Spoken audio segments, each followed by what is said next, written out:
The number haunted him more than chains ever had. $800, spoken softly by men who never imagined the weight of it. That was the price of his wife's breath, his children's names, their future folded neatly into a sum small enough to gamble away, large enough to be impossible. He carried that number with him as he scrubbed decks and lowered his eyes, as cannons loomed above him like iron gods, and the sea whispered of escape in a language few dared to hear. The moment he learned the price of his family, the world around him narrowed into something sharp and unbearable. It was not shouted or announced with ceremony, but delivered casually, as if it were the cost of a horse or a crate of supplies. $800. The number settled into his mind with a cruel clarity, repeating itself with every breath. He had known his wife and children were owned, that their lives were measured and controlled by others, but hearing their worth reduced to a precise sum made the truth heavier than any chain he had worn. It was no longer an abstract cruelty or a distant threat. It was arithmetic, clean and merciless, leaving no room for hope unless he could somehow meet it. He began to calculate instinctively, even though he knew the math was impossible. Years of wages he would never be allowed to earn, favors that would never be granted, mercy that would never be shown. The number mocked him because it was both small enough to be imaginable and large enough to be unreachable. It was not freedom priced beyond the stars. It was freedom priced just out of reach, close enough to taste and far enough to break a man's spirit. That was what made it so dangerous. It tempted him to believe that survival, obedience, and patience might someday add up to something, even though the system was designed to ensure they never would. Every memory of his family became sharper after that. His wife's voice, steady even in fear, his children's hands, small and trusting, gripping his fingers as if he could protect them from a world that refused to see them as human. The price followed him through those memories, staining them, turning love into urgency and tenderness into resolve. He understood then that time itself was his enemy. Children grew. Owners changed their minds. Sales happened suddenly, without warning, scattering families like ash in the wind. $800 was not just a sum. It was a deadline he could not see, but felt approaching, all the same.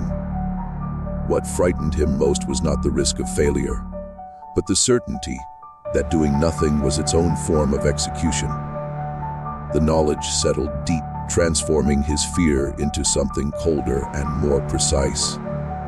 He did not yet know how he would challenge the number, only that he must. From that moment forward, every sound, every movement, every chance encounter was weighed against a single relentless question of how a man with nothing could steal back what had already been stolen from him. Serving aboard the warship placed him at the center of a machine built for destruction. Yet it also gave him something far more dangerous than weapons: knowledge. Officially, he was there to work, to obey, to remain unnoticed. But his mind moved constantly, alert to patterns others ignored. He learned the ship the way a craftsman learns a tool, not through instruction, but through repetition and attention. Every bell that marked the hours, every shift change, every shouted command followed a rhythm that revealed itself slowly, like a code meant to be cracked by anyone patient enough to listen. He noticed how the officers relied on routine to feel secured. Guards grew careless at the same times each night. Orders were repeated without thought, voices rising and falling in predictable tones. The men trusted the structure around them, believing the ship itself enforced obedience. He memorized which lantern signals meant clearance, which meant warning, and which were rarely questioned at all. The language of authority, he realized, was as much about confidence as rank. Sounded correctly, and doors opened. Hesitate, and suspicion bloomed instantly. The tides became his silent teachers. He felt the pull of the river through the hull, learned how the current changed with the moon, how fog rolled in thickest just before dawn. He watched the harbor from angles no one thought worth guarding, understanding where shadows gathered and where light betrayed movement. Even the cannons told him things, not through their fire but through their stillness. He knew which ones were manned, which were left unattended, which crews slept deeper than they should. A warship, he discovered, was powerful only because the people inside believed it was. At first, these observations were instinctive, a way to stay safe, to avoid punishment. Over time, they began to assemble themselves into something sharper. The ship was no longer just a place of labor and danger. It was a system with weaknesses, a structure that assumed obedience and could not imagine resistance from the hands that maintained it. He realized that the same vessel meant to project control could be turned into a passage, if handled with precision and nerve. The thought arrived quietly, without drama, but once it took root, it refused to leave. The ship itself could become leverage, a moving argument against the number that haunted him. Each night, as he worked and listened, the idea grew more solid, fed by details and reinforced by opportunity. He did not rush it. He allowed the knowledge to deepen, understanding that mastery was the only protection he would have when the moment came. And that if he ever took control, it would not be through force, but through perfect familiarity. With every breath the ship took as it waited, unaware, to be stolen the night, he made the choice to take the helm. The air seemed heavier than usual, thick with fog and the quiet hum of the river. Every detail he had memorized now pressed against him like a living thing. The positions of the guards, the rhythm of the deck, the pattern of the lantern signals, the subtle groan of the hull as it shifted with the tide. His mind was a map, each corridor and stairwell and cannon's shadow laid out in exacting clarity. The decision was irreversible. There would be no retreat once he moved. He could feel it in the tension of his muscles, in the tightening of his chest, in the way his hands itched to grip the wheel that would either carry him toward freedom or drag him into the darkness that awaited any man caught attempting what he dared. He paused in the shadow of the captain's quarters, listening. Every creak and whisper was amplified in the still night. The guards spoke in half words, unconsciously following the routines that had lulled them into overconfidence. A lantern swung slightly on its hook, casting a narrow arc of light across the deck, and he timed his step carefully, letting the shadows swallow him as he moved. The river called to him in low murmurs, promising both danger and deliverance. He had rehearsed the escape in his mind countless times, but the real moment was more intense than any imagination could replicate. One mistake, one slip of the hand or misjudgment of timing, and the price of failure would be immediate and final. Every part of him had sharpened into awareness. The wheel felt familiar beneath his palms, as if it had been waiting for him to grasp it. The ropes and rigging seemed to bend toward him, acknowledging his presence. Silent allies in a conspiracy of necessity. Even the wind seemed to hold its breath, carrying the faint sounds of the guards' footsteps past him, masking his own. He moved as a shadow among shadows, each choice calculated, each step measured against the memory of his family and the unbearable sum that demanded their release. The moment of action arrived quietly, like the turning of a page. He gripped the wheel and felt the vessel respond, almost intuitively, as though it recognized the command of hands that knew it intimately. The ship became an extension of himself, alive with potential and danger in equal measure. He steered into the fog, trusting the knowledge he had gathered over countless nights, the memorized rhythms of the river, the subtle cues of human error that had revealed themselves in patterns only someone like him could read. Every second stretched, each one a fragile balance between the past he could not undo and the future he was daring to seize.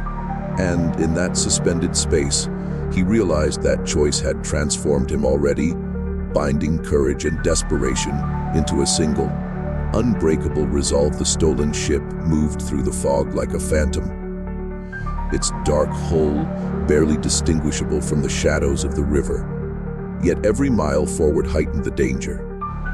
The enemy's patrols were a constant, unseen presence, their cannons ready to roar at the slightest hint of intrusion. He could hear the soft lapping of water against the timbers and the faint creak of the deck beneath his feet, each sound magnified by the tension coiling in his chest. He knew that one misstep, a lantern swung too far, a voice carried by the wind, could turn the night into an instant execution. The ship itself a coffin that floated toward oblivion. Every detail he had memorized now mattered in a way it never had before. The hours of observation, the study of guard patterns, the subtle knowledge of currents and tides, all converged into this singular, harrowing passage. As the fog thickened, a distant shout broke the silence, slicing through the stillness with unexpected sharpness. The sound could have been casual, routine, a misstep by some inattentive sentry, but he could not afford to guess. His heart hammered against his ribs, yet his hands remained steady on the wheel, guiding the vessel with careful precision. He adjusted the ship's speed, eased the sails, and manipulated the rudder to slip into the blind spots he had mapped weeks before. Each movement required absolute certainty. Hesitation could betray him, and yet even certainty carried the weight of risk. He felt the eyes of the unseen enemy pressing down, imagined the glint of metal as rifles were raised and loaded in preparation for an encounter he had no choice but to avoid. Time stretched in impossible ways as he navigated the narrow path between detection and freedom. Every shadow was a potential threat, every ripple in the water a warning, and every distant horn or shout demanded immediate reaction. He relied on instinct honed through sleepless nights and careful observation, trusting the intimate knowledge of the ship's quirks. The subtle sway of the deck, the way ropes rattled in the rigging, the gentle thrum of the engines. His focus narrowed until nothing existed beyond the immediate dance of maneuvering, hiding, and advancing.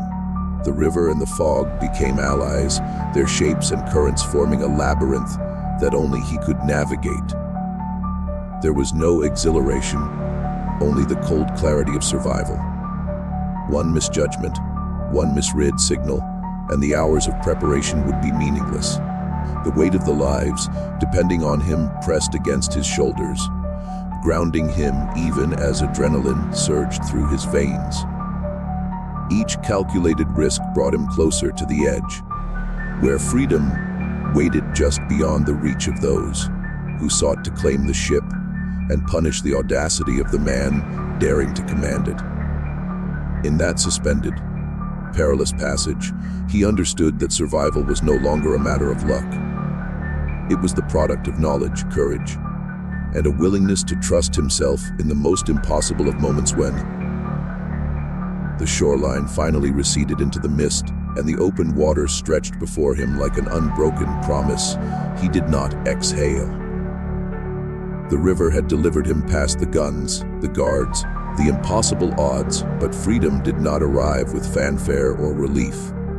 It came quietly, like a shadow slipping across the deck, leaving behind a hollow weight that settled in his chest.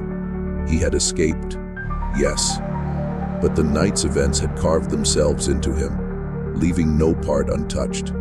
The ship, once an instrument of oppression and control, was now a testament to audacity and survival, yet it was also a reminder of the cost.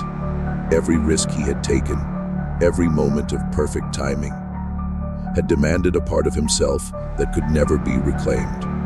He looked at the waters stretching endlessly ahead and realized that the world he had entered was not free of danger. The enemy's reach might be diminished, but it was not gone. Every decision he had made, from the instant he first understood the price of his family to the exact movements that carried the ship past the patrols, had been a gamble with consequences that could reach far beyond the river. Even in victory, he felt the shadows of pursuit, the echoes of threats that might never fully vanish. The night's silence was uneasy, filled with the invisible weight of history and the knowledge that being first carried its own burdens. He was the first black captain in U.S. history, a title that should have been a beacon. But in the darkness, it felt more like a warning. To lead was to be seen, and to be seen was to be hunted. The knowledge of what he had achieved pressed against him with both triumph and terror. His family's freedom hung in the balance, tied to a number that had once seemed impossible, yet now felt within reach because of the courage and cunning he had summoned. Yet the act of seizing the ship had altered him irreversibly. The man who had walked the decks days before, obedient and unseen, no longer existed.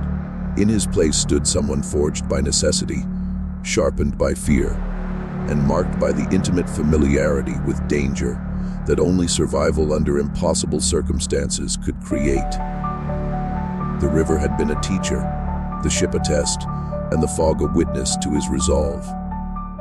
Even as the wind carried him forward, and the horizon promised new beginnings, he knew that freedom was only the beginning of a longer journey. The world would recognize his command eventually, yet recognition would bring scrutiny, expectation, and the weight of precedent. What he had done was unprecedented, unimaginable to those who had thought themselves secure in their authority. The path ahead was uncharted, and each step would demand the same courage, the same cunning, the same relentless focus that had brought him through the night. The river had given him a chance to reclaim what had been taken, but it had also shown him the cost of daring to be first and the price of rewriting what history had so far refused to acknowledge.